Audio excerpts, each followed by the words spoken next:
भगवान का एक स्वभाव है, बहुत करुणामय स्वभाव है। जब हम अपने भोग की सामग्री अपने सुख के लिए मांगते हैं तो ये पुकार थोड़ा विलंब से जाती है प्रभु के कान में। उसके लिए फिर आपको योग्यता दिखानी पड़ेगी। और अगर दूसरे सुख के लिए, दूसरों के हित के लिए, देश के लिए, विश्व के लिए, या किसी व्यक्ति के लिए या पशु पक्षी के लिए भी, वो तत्काल बात होती प्रभु से। इसमें इसमें बिल्कुल संशय नहीं। जब हम अपनी वासनाओं की पूर्ति की मांग रखते हैं तो थोड़ा विलंब से बात होती है, क्योंकि इसमें अज्ञान से उसी जीव का पतन है जो अपने भोगों के लिए मांग। लेकिन जो देश के लिए और दूसरों के, उसको अलग से भक्ति करने की जरूरत नहीं है।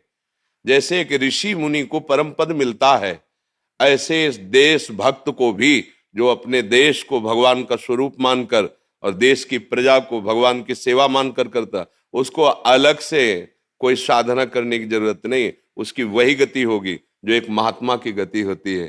क्योंकि जैसे अर्जुन जी कह रहे मैं संन्यास लूंगा और भगवान कह रहे तुम्हें युद्ध करना है, कह रहे ना, आताताई आतंकी दुष्टों को तुम विनाश करो जो अधर्म में चल रहे हैं।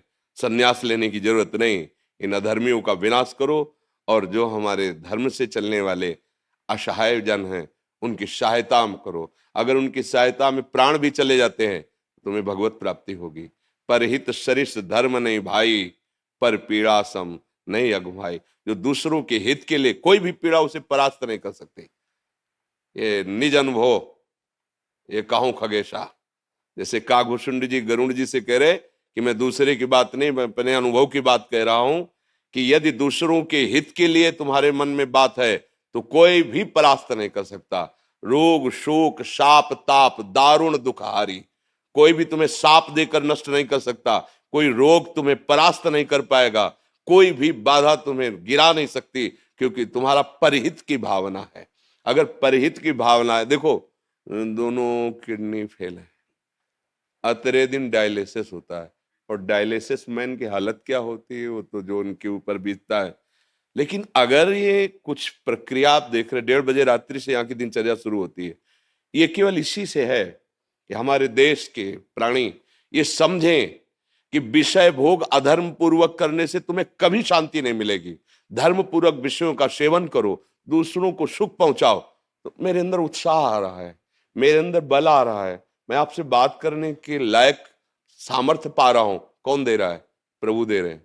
नहीं हालत तो, जिसे आप कितने बार शरीर की ऐसी अव्यवस्था, और इस पर भी आपका जोश कि हमारा देश सुखी रहे, हमारा देश ऐसे निर्विकार भाव से रहे कि परस्पर सुहृदता बढ़े, मित्रता बढ़े, भाईचारा बढ़े।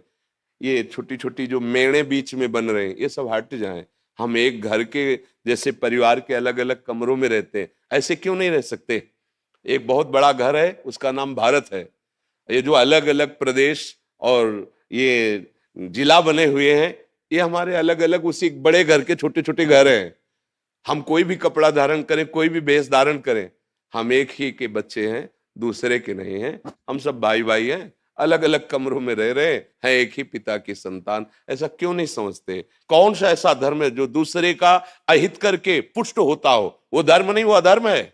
इसलिए जैसे अपने शरीर का एक अंग कोई खराब होकर पूरे शरीर को नष्ट करना चाहे तो उसे हम कटवा देते हैं। अपने शरीर का अंग अभी पता चल जाए यहाँ कैंसर है, आपको कटवाने से कैंसर से आप बच जाएंगे, नहीं तो पूरा फैल जाएगा, तो राजी होकर पैसा देके कटवा देंगे, आप इसे काट दीजिए।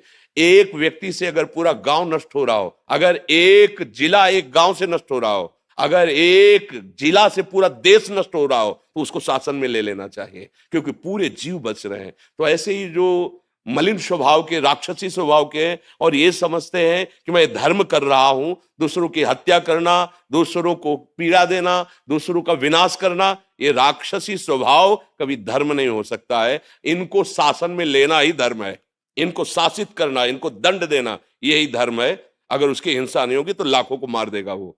हम देश और प्रजा और विश्व शांति के लिए ऐसे अधर्मियों पर शासन करें जो अपनी बात को समझते नहीं है, केवल अपनी मनमानी को धर्म मान करके दूसरों की हिंसा, दूसरों को दुख पहुंचाना, दूसरों को विनाश करना, वो कोई भी हो, कहीं का भी हो, किसी भी धर्म का हो, जो पापी होते हैं, हिंसक होते हैं, राक्षसी होते हैं, वो किसी धर्म के नहीं होते।